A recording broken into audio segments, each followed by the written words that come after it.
शशिकांतजी शिंदे, जसं आत्ताच एकनाथरावांनी सांगितलं की साताऱ्याच्या मातीतून तयार झालेला पैलवान म्हणून शशिकांतजींना आपण सगळे ओळखतो आणि निश्चितपणे त्यांनी स्वतःच्या मेहनतीतून एक स्वतःचं नेतृत्व उभं केलं।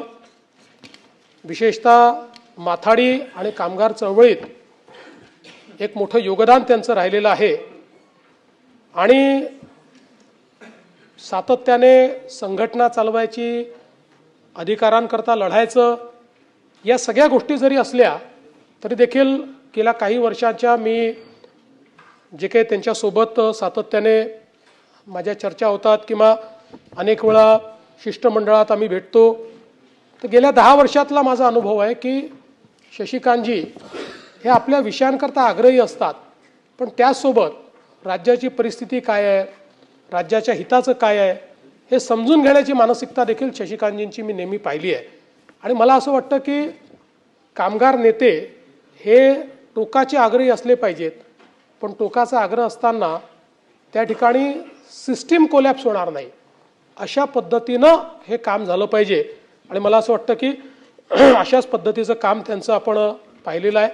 खरं तर खालच्या सभागृहामध्ये 4 टर्म ते त्या ठिकाणी निवडून आले आणि आता वरच्या सभागृहाचा देखील त्यांनी अनुभव घेतला आहे। त्यांनी जलसंपदाचे मंत्री म्हणून देखील त्या ठिकाणी काम केलेलं आहे आणि त्यांना देखील 2004-05चा उत्कृष्ट भाषण पुरस्कार हा प्राप्त झाला आहे।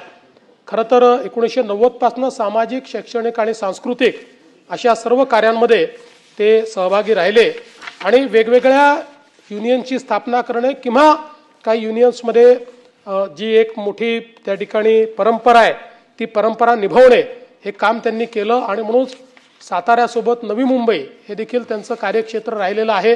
त्याही ठिकाणी मला असं वाटतं की वेगवेगळ्या पद्धतीनं त्यांचं काम हे सातत्याने सुरू असतं आणि कष्टकऱ्यांच्या मागण्यांकरता सातत्याने ते आग्रही भूमिका घेत असतात।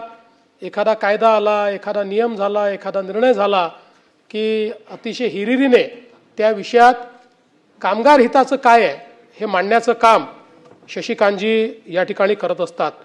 आणि म्हणूनच मला असं वाटतं की सामान्य माथाडी कामगाराचा आवाज म्हणून या सभागृहामध्ये शशिकांतजी एक प्रकारे नेतृत्व करत असतात। त्यांच्याकडे खरं तर बाकीही जे काही म्हणजे शेतीसारखे विषय असतील किंवा इतर विषय असतील त्यातही त्यांना अतिशय चांगली माहिती आहे आणि त्या सगळ्या विषयात देखील ते सातत्याने काम करत असतात। माझी शशिकांतजी आपल्याला खूप माझ्या शुभेच्छा आहेत।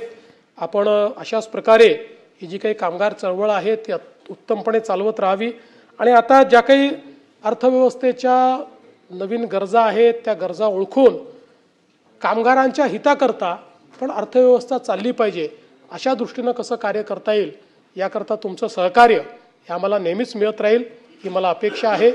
तुमच्यासारखा एक आक्रमक आणि अभ्यासू नेता या सभागृहामध्ये आपण अतिशय उत्तम काम केलेलं आहे, त्यामुळे आपल्याला देखील मी भविष्याच्या खूप खूप शुभेच्छा देतो। आपल्याला उत्तम आरोग्य मिळावं आणि आपल्यालाही भविष्यात नेतृत्वाची वेगवेगळी संधी मिळावी अशा प्रकारच्या शुभेच्छा मी या ठिकाणी देतो। याचप्रमाणे